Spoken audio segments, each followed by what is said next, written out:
परमेश्वर का नाम का महिमा हो। पिछले 3 एपिसोड में हमें प्रेरित पुस्तक 3 अध्याय पहला भाग से हम कुछ विषय चिंता किया है। आज वही प्रेरित पुस्तक 2 अध्याय 2 पद पहले पढ़ेंगे और उसके बाद और आगे की ओर हम चिंता करेंगे। मैं पढ़ना चाहूँगा 2 पद, प्रेरित पुस्तक उसका 3 अध्याय उसका 2 पद। और लोग एक जन्म के लंगड़े को ला रहे थे, जिसको वे प्रतिदिन मंदिर के उस द्वार पर जो सुंदर कहलाता है बैठा देते थे कि वह मंदिर में जाने वालों से भीख मांगे। यहाँ पे आज हमारी चिंता का विषय है, जो लोग उनको लेके आया। कौन ये लोग, कौन है बोलकर बाइबल में कहीं भी नहीं लिखा है। उनका रिलेटिव्स है या इनका कोई दोस्त है, कौन है ये विषय हम इस स्थान पर हम देख नहीं पाते हैं। लेकिन कुछ लोग, कम से कम 2 लोग उनको डेली लाकर वहाँ पे बिठाता था, ये बोलकर लिखा हुआ है। मैं सोचता हूँ कि इन लोग, जैसे आजकल भी हम देखते हैं, कुछ भिखारियों को वहाँ पे कहीं भी बिठाकर रूमाल बिछा के उन लोग चले जाते हैं। जो अंधा आदमी हो, लंगड़ा आदमी हो, ऐसे जो बीमार लोगों को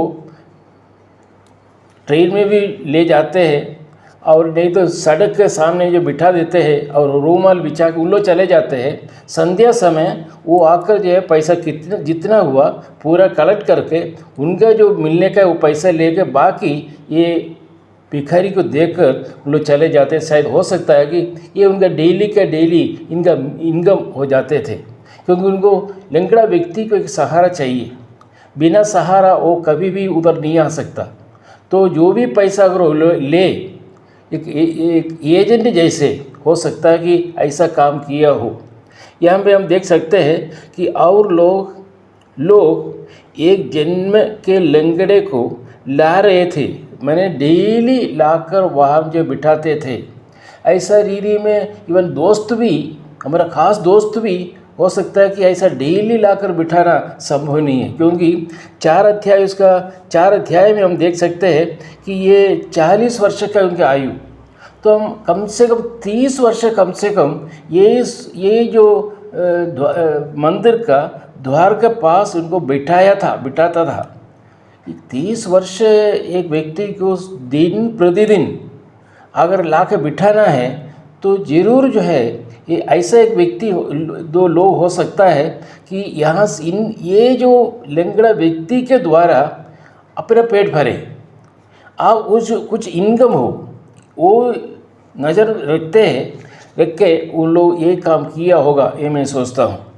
लेकिन 8वें पद में लिखता है कि कारण यह है, उसका 8वें पद में हम ये ऐसा पढ़ते हैं, उसका 3 अध्याय का 8वें पद में, और वह उछल कर खड़ा हो गया और चलने फिरने लगा और चलता और कूदता और परमेश्वर की स्तुति करता हुआ उनके साथ मंदिर में गया। जब उनको चंगा हुआ, खड़े होने का शक्ति मिला, तो वो अपने दोस्तों से मिलने के लिए नहीं गया, अपना रिश्तेदारों से मिलने के लिए नहीं गया, अपने और कुछ लोगों को जाकर ये जो सुवार्ता बोलने के लिए नहीं गया, लेकिन वो सीधा जाकर मंदिर के अंदर गया। इसका अर्थ ये है, उनका आग्रह था मंदिर के अंदर जाने के लिए। हो सकता है कि ये जो लोग जो लेके आए हैं उनको भी कई बार बोला होगा कि भाई मुझे कम से कम मंदिर के अंदर बिठा दो, मैं अंदर बैठना चाहूँगा, वहाँ के जो प्रार्थना में मैं शामिल होना चाहूँगा। लेकिन इनका इनकम देखकर उनको शायद हो सकता है कि इनको ये द्वार के ऊपर बिठाया होगा। हम लेवी पुस्तक के रंग आते समय वह हम पढ़ सकते हैं कि कौन लोग मंदिर के अंदर नहीं जा सकता। उसका 21 अध्याय में हम देख सकते हैं 17 लेविटिकस उसका 21 अध्याय 21 उसका 17 और 18 हम इस पर पढ़ते हैं। हारून से कह कि तेरे वंश की पीढ़ी पीढ़ी में जिस किसी के कोई भी दोष हो वह अपने परमेश्वर का भोजन चढ़ाने के लिए समीप न आए। उसका 18 पद में लिखा है, कोई क्यों न हो जिसमें दोष हो वह समीप न आए, चाहे वह अंधा हो, चाहे लंगड़ा, चाहे नग चपटा हो, चाहे उसके कुछ आदि अंग हो।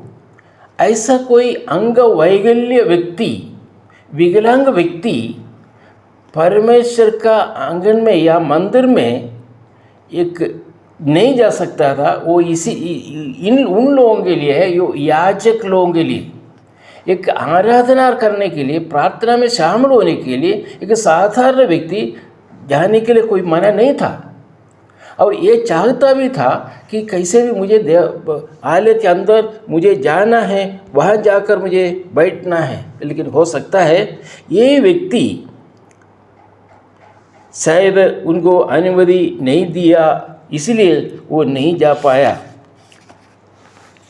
उनका आग्रह को अनुसार मंदिर के अंदर जाने के लिए नहीं हुआ।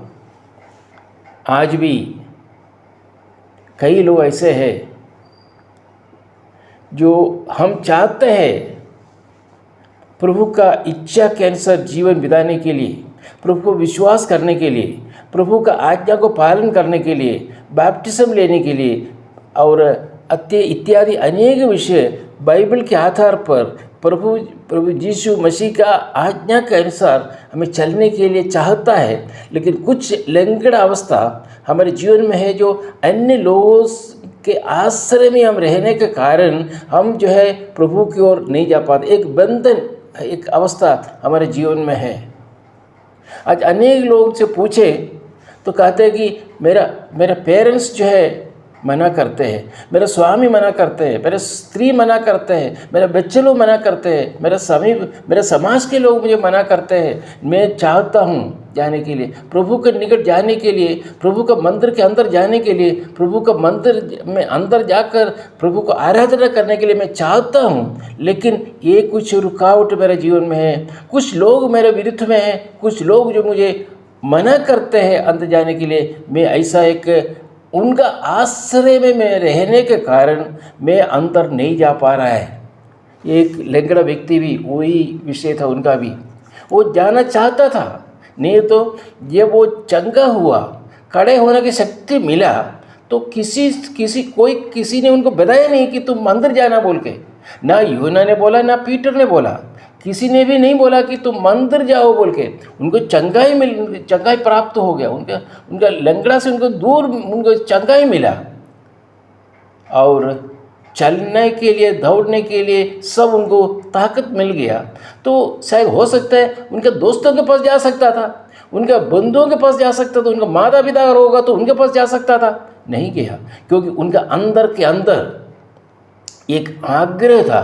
अगर जब लोग आराधना के लिए जाते समय यही उनका, मैं सोचता हूँ, मेरा ये सोच है कि वो चाहता है कि कैसे भी अगर मुझे उठ सकते तो मैं जरूर आलय में जाकर प्रभु को आराधना करता था।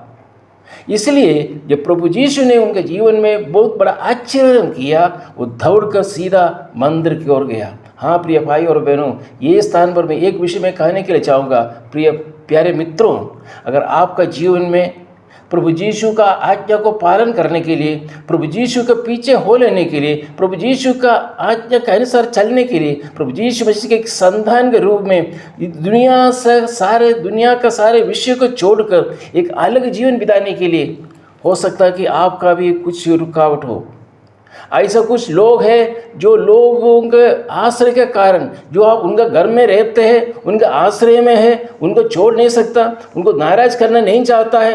वो कई विषय आपका भी जीवन में हो सकता है। मेरे सुनने वाले प्रिय भाई और बहनों, अगर ऐसा विषय है अगर आपका, तो आपको प्रार्थना कर अगर आपका अंदर के अंदर वो चाह है, अंदर के अंदर वो चाहता है कि मुझे कैसे भी प्रभु को प्रार्थना करने, मुझे मंदिर के अंदर जाना है बोलकर वो आग्रह के साथ अगर बैठोगे, अगर 30 वर्ष नहीं 40 वर्ष के बाद भी प्रभु आपका जीवन में एक आश्चर्य करेगा।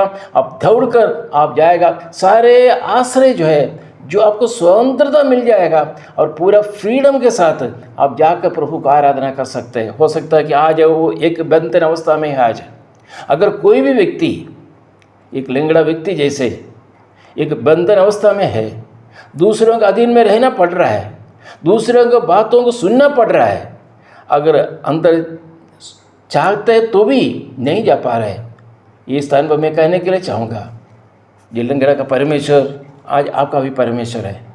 अगर आपका अंदर चाह है, अगर चाहते हो कि मुझे प्रभु का इच्छा के अनुसार मुझे चलना है, ये दुनियादारी से, ये विश्व सारे दुनिया का अभिलाषा से और दुनिया का पाप है जीवन से, अशांति से भरा हुआ जीवन से मुझे अलग एक ऐसे एक जीवन बिताना है जो पवित्र, जैसे प्रभु यीशु ने कहा, जैसे मैं पवित्र हूँ तुम लोग पवित्र बनो। उस पवित्रता का एक जीवन बिताने के लिए आप चाहते हो और आपको सामने उस पवित्रता का जीवन बिताने के लिए आपके जीवन में कोई रुकावट है, कुछ बंधन अवस्था है, कुछ ऐसा कुछ विषय है। हो सकता है कि आपका स्वामी हो, आपका स्त्री हो, आप बच्चा लोग हो, आपका माँ बाप हो, आपका समाज हो, और हो सकता है आपका कलीसिया हो। तो मैं आपको कहने के लिए चाहूँगा, आपका अंदर का आग्रह जाने वाला एक परमेश्वर है, आपका पास आएगा सुसमाचार लेकर। उस बंधन को तोड़ने के लिए आज हमारा प्रभु यीशु मसीह शक्तिमान है। उस रक्त कालवरी क्रूस पर जो बहाया हुआ रक्त, उस रक्त से असाध्य कुछ नहीं है, सब कुछ संभव है, असंभव नहीं है, संभव है सब कुछ। आइए इस वचन के सामने हम प्रभु को और हम देखेंगे, प्रभु यीशु को हम देखेंगे, प्रार्थना करेंगे। प्रभु जी, आज मेरा अवस्था प्रभु तुम जानते हो, लंगड़ा व्यक्ति जैसे मैं यही स्थान पर हूँ, मुझे अंदर जाना चाहूँगा, मैं जो बंधन को मैं तोड़ना चाहूँगा, प्रभु आपके साथ रहेगा। प्रभु आपको अनुग्रह करें, आशीर्वाद करें। प्रभु का नाम का महिमा हो, आमीन।